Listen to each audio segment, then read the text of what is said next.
This is, I bought this 8 years ago, used, from a gentleman who was on his fourth wife, so he needed cash. Envelopes of American dollars, $100 bills to buy it. It's 28 inch. It's f3.66. It requires a type 2 paracore to get coma-free images out of it.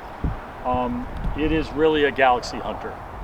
So what you do with this is you can look at galaxies, clusters, and all the Abels, the Hicksons.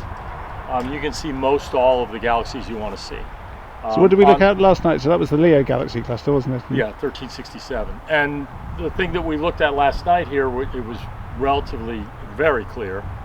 We looked at the Ghost of Jupiter, which is it looked like a giant spotlight that had 2 concentric circles inside it, and then the central star, and it was incredible. And color. And it had color, yes.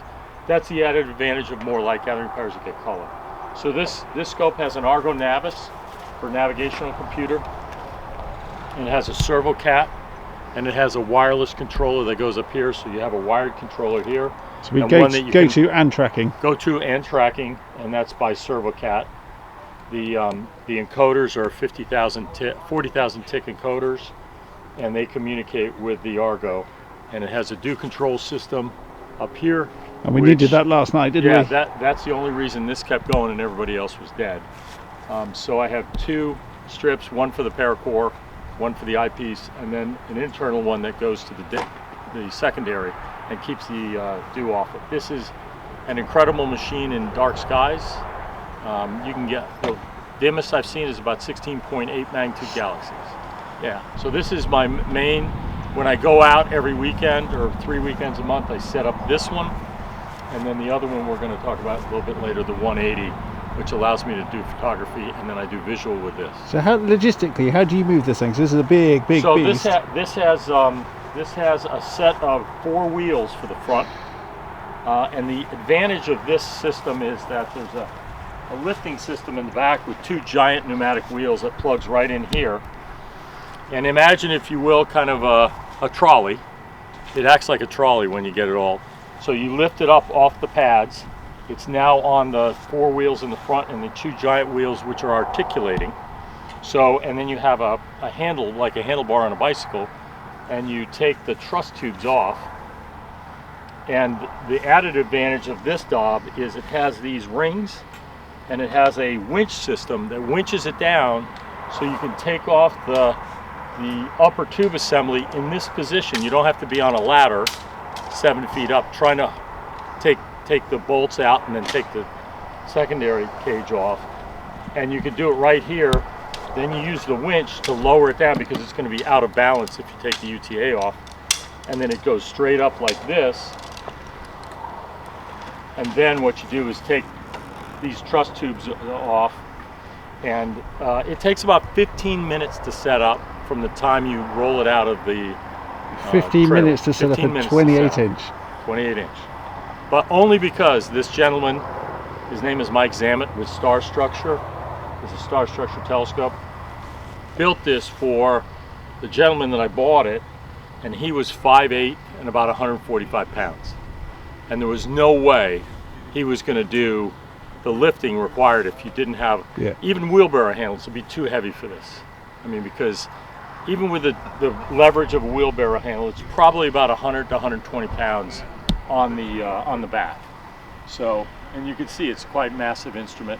The mirror weighs about 130, 140 pounds, somewhere in there, without the mirror set. It looks like you shrunk standing next to that. Yeah. And you're a tall guy. You're taller than me. You're 6 foot and a bit, aren't you? 6'3", yeah. 6'3", or a little over a fathom. So we definitely need a ladder to get to the eyepiece. Yeah, the ladder is over here. It's a special ladder. It's American made.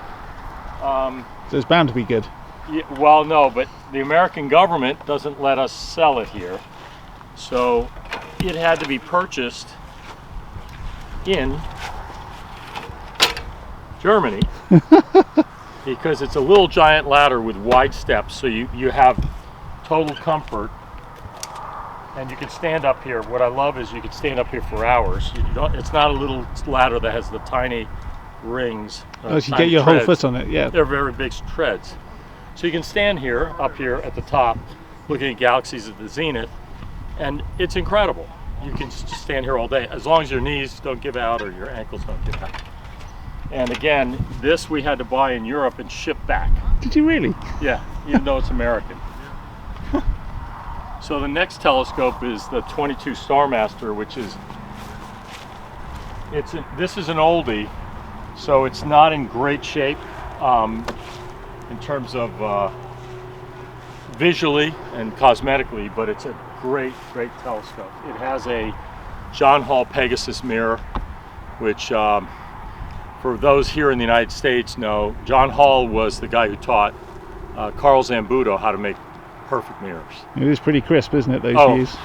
The views are incredible in this. In fact, if it weren't for a lot more aperture in the 28, this would be the telescope I use. Now here's the problem with this telescope, is that it doesn't have the lifting system the other one does, and I have to get on a ladder to put this up because this has to be straight up to take the UTA off, unlike that one, which has the 28 has the system for bringing it down.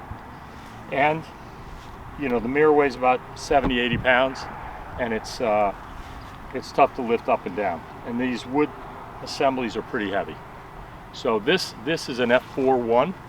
It has a sky tracker system, but this I call Mark's scope because it sits in my garage for years, you know, however long between WSPs that Mark comes. And then when he's telling me he's coming, I prepare it, I clean the mirror, I make it suitable for visitors.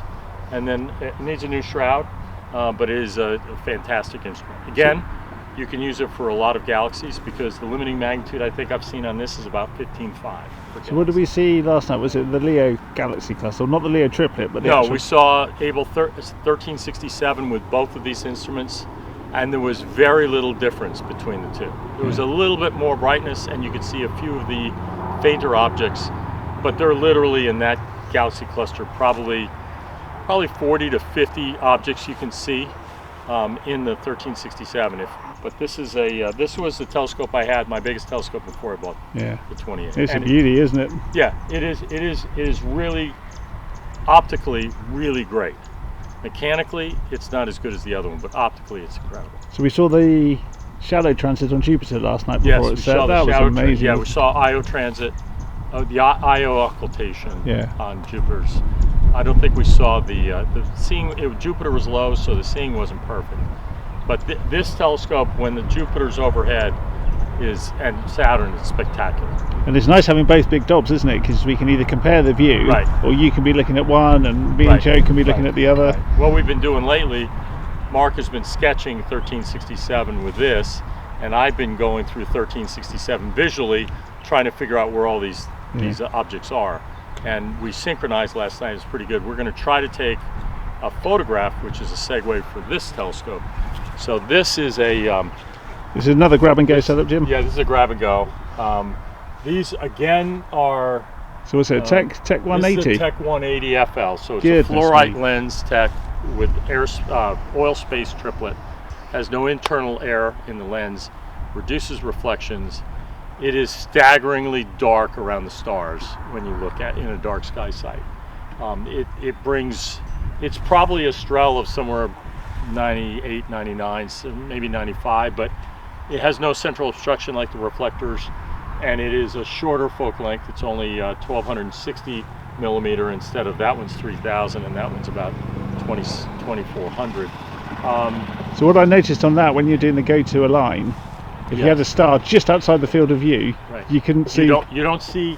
Yeah, there's I think 8 or 9 knife edge baffles in the tube.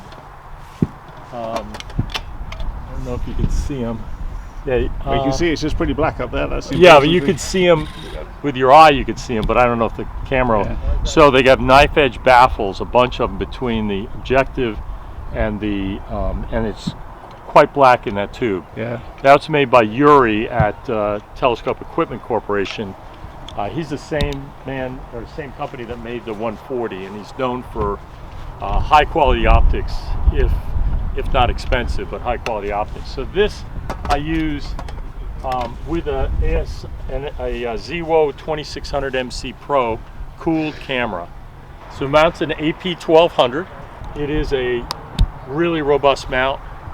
It has a 140-pound capacity, and it's carrying a 40-pound tube. So it looks a bit over-mounted. It's over-mounted, but that's good for astrophotography. So you get the ability to do 2 and 3 minute subs with no guiding. So and that was in the wind, wasn't it? We had the wind the other night. We had the wind the other night, and I lost 30 out of 120, and the wind was really, really blowing. On this one, you have the built-in polar scope, gets me close, and then I use Sharp Cap to get really, really close, within a few arc seconds of the pole.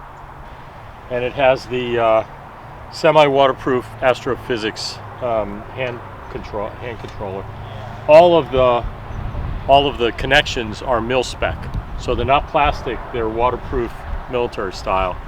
And he builds everything. All the little tiny pieces on this mount, you would think they're plastic.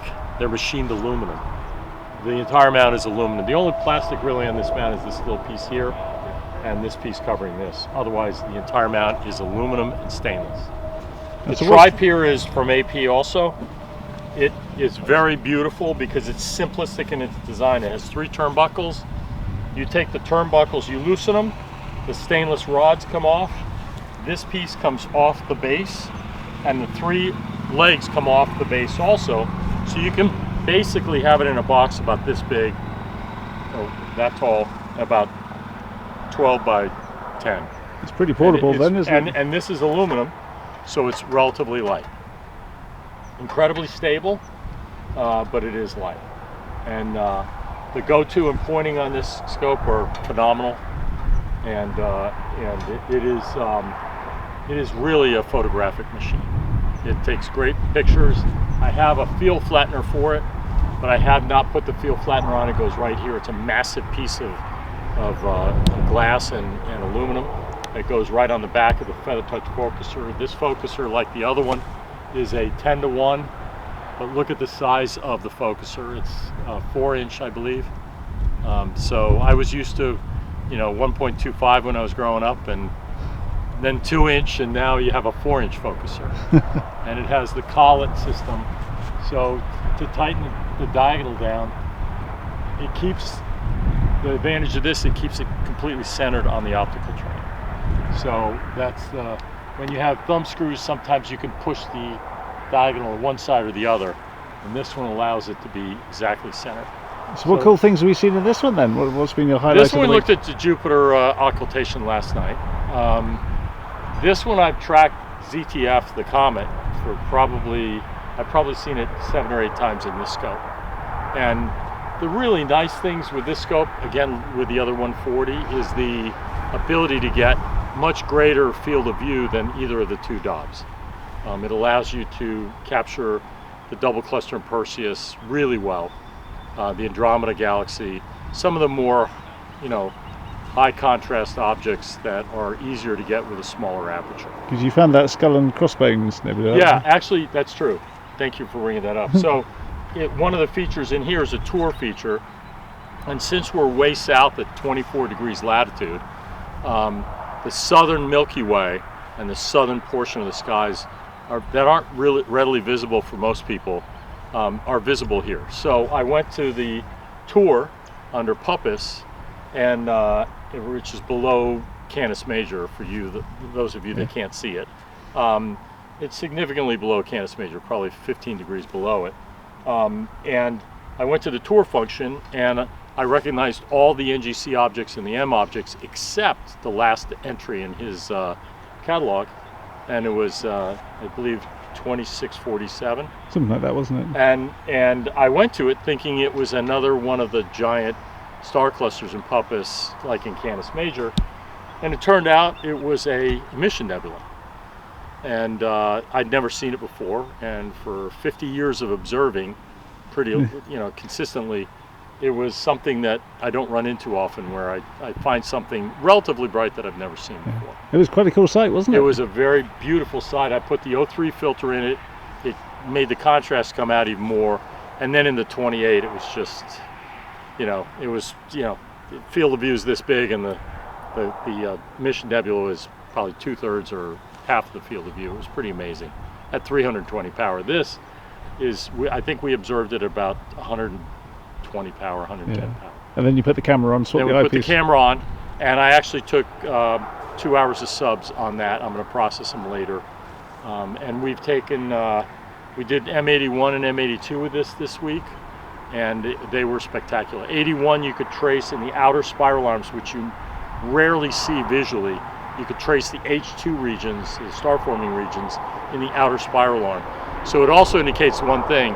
So when you look at M81 and M82, you always think that M81 is the one that got away with no damage in the recent encounter. And M82's got all that starburst activity and all the activity in the nucleus, and it looks jumbled up. But 81 got jumbled also in a different way. So it created a huge amount of star formation in the outer. You can see all those clumps, couldn't you, There's even in the raw subs? In the outer, especially on the upper outer spiral arm, which is tenuous at best. In a 2.5, 3 hour exposure, they're 1/100th the brightness of the main object. They're very tenuous, but it's a beautiful sight. It's a very pretty galaxy. Visually, it's very challenging unless you have a lot of aperture in a dark sky. So this what's been great about this, and we had good optics, dark sky sight, southern latitude. Right. Yeah. So this environment here is, not only is it a dark sky sight, although we have more light pollution than the past, the main thing is we're surrounded by water that is the same temperature as the air. And we rarely have a jet stream here. So our seeing is typically in the low arc seconds, which is, unless you're on a mountain in Hawaii or Tenerife, is rare to get that kind of seeing. But we get it at sea level because there's little radiational cooling during the day, heating during the day, and little radiational cooling at night, because these are tiny little islands surrounded by an enormous amount of water at the same time. So yes, if we just span round, that is the ocean just on the other side of the trees. This is a 140 Tech ED. I'm gonna go this way so you're not looking right at the sun. Little bit older. I bought it used. It's riding on a G8 mount with 311,000 tick encoders, which is way overkill, but extremely accurate. It's a push-to system. What it's best for is relatively wide-angle visual shots or observations of, like, the entire sword of Orion with M42, the Running Man, and then the star cluster on the other side. And it's actually a great photographic scope. So I've taken probably 500 pictures with this scope on a different mount. This is a visual mount. This guides, so it has drives on both axes, and it's relatively accurate, but not photographic accurate. So we managed to be, it's portable, this one, isn't it? So this we moved over there. The mount weighs, without the counterweight, is about 28 pounds, including the tripod. The tripod's aluminum. This head is relatively small. I have its big brother at home, the G11, which is probably around 55, 60 pounds. So obviously this is easy. What I do at home, as you guys in the UK say, I have a garden. So I take it out to my backyard/garden. And I use it for an hour or two observations every clear night that I get. And usually double stars and anything planetary. And the comets.